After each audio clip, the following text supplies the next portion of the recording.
Hi, Ladybridge parents and carers. This is a message from me which is very, very different to the one that I sent yesterday about the plans for next term. This is about our year 11s and the grades that they're awarded next summer and how the process works for GCSE grading next summer. And I've sent to you, along with this email, a letter, or two letters in fact, one which is from Bolton Council and one which is from the Greater Manchester Combined Authority, and both of them are to the Secretary of State for Education, expressing concern about the disproportionate impact of COVID-19 on young people from different parts of the country. And I'm getting in touch with you about that because I share that concern, and I think that we need to do whatever we can to raise awareness of the concerns about the fairness of GCSE grading next summer. So there is great concern for me, really, that young people who have experienced very little disruption from COVID-19 will be sitting the same exams and competing directly with young people who have had significant disruption, not just from them having to self-isolate, but due to the absence of their teachers when their teachers have to self-isolate. So for example, right now for our current year 11s, for last week and for most of this week, for most of our year 11 classes, they're not being taught by their normal maths teacher. Now that for me is a problem. Having a supply teacher or a cover teacher for 2 weeks is not great. And that's on top of other periods of isolation that they have had themselves. And this, of course, will not be the end of the disruption. Inevitably, there will be further disruption between now and the end of the academic year. Now, if we think about that group of young people, our year 11s are an absolute fantastic year group. They are brilliant and they have worked hard for years. When I first got this job, my predecessor, Mr. Witter, told me that in his opinion, this current year 11 would achieve the highest GCSE results that Ladybridge has ever achieved. That was his view. And I still believe that that is possible. I really, really do. Even with the disruption we've had, I still believe that is possible. However, there's no escaping the fact that GCSE grades are calculated by comparing performance of young people nationally. So they don't work out the grades by just seeing whether that learner knows certain things and has successfully answered certain questions. It doesn't work like that. It's all about comparisons. It's all about a comparative judgment of performance of young people across the country that academic year, and then they work out how many 9s they want, how many 8s, how many 7s, and so on.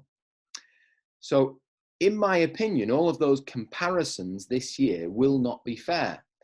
Young people across the north of England have suffered far more disruption than those in the south of the country.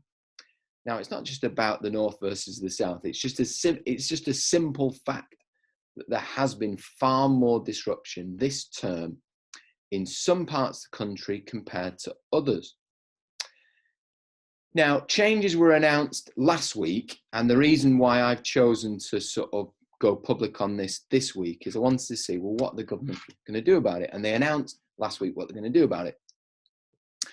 And they've said that they are going to release, or the exam boards will release details of the content to be examined, in some cases in advance, and there will be some lowering of the grade boundaries.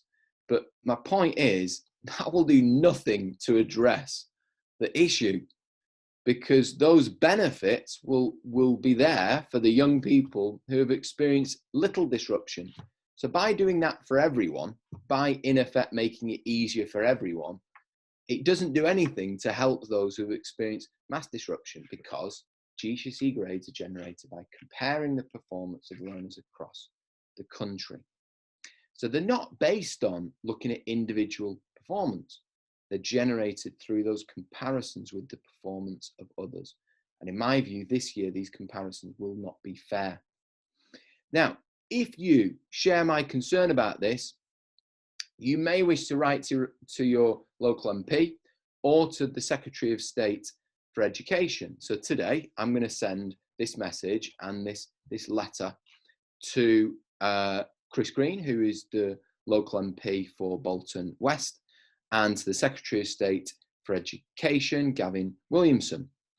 And I think that the more people across the country that raise the issue, the greater the chance there is that the government will have to listen to those people.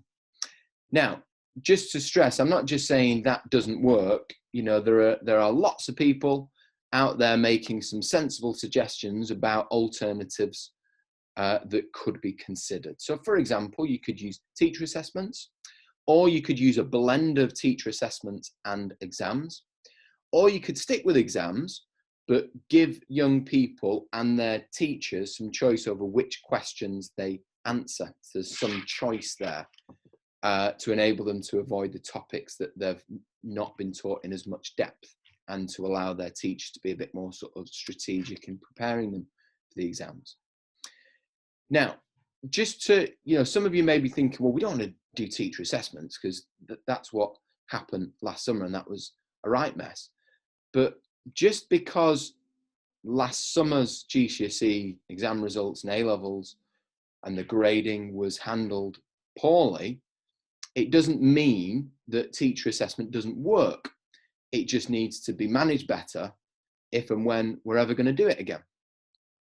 So in my view, a system of properly moderated teacher assessed grades could work well, and certainly would be preferable to basing the grading on comparisons between groups of young people who have had totally different educational experiences over recent months.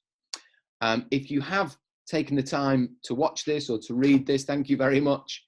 And next week, as I said to you on a video that I sent to you yesterday, we'll be in touch with far more upbeat news to sort of celebrate the amazing way in which our learners, our staff, our parents, our governors have pulled together and shown incredible teamwork during this really challenging term.